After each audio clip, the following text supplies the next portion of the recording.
খেলার প্রতি যে ঝোঁকটা যেটা আগে থেকেই ছিল, তারপরে ওর সাথে থেকে আরও বেশি মানে সেটা ঝোঁকটা গেছে। আমার ভীষণ ভালো লাগছে এবং আমার যে একটা নতুন অভিজ্ঞতা, নতুন এক্সপিরিয়েন্স হচ্ছে, সেটা নিয়ে আরও মানে এক্সাইটেড।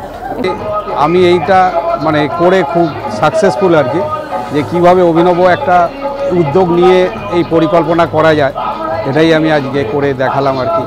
ছোটোবেলা থেকেই ক্লাব অন্তপ্রাণ, তো 4 বছর বয়স থেকে বাবার হাত ধরে মাঠে যাওয়া শুরু। ক্লাবকে সব থেকে আগে মনে পড়েছে যে থিমটা ক্লাব অন্তপ্রাণ, যখন মানে থিমটা ক্লাবের ওপরেই বেশ করে হওয়া উচিত।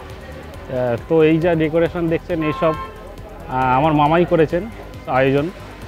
তো মামার কাছে এই আবদারই ছিল যে আমি ক্লাব অন্ত যখন পান, মানে আমার বিয়ের থিমটাও যেন আমার ক্লাবকে নিয়েই হয়। এই খেলাধুলাটা বাংলা থেকে আস্তে আস্তে সত্যিই হারিয়ে যাচ্ছে। মানে বাংলা থেকে যে আগে নামি দামি ফুটবলাররা উঠে আসছিল, সেটা প্রায় একেবারেই বন্ধ হয়ে গেছে।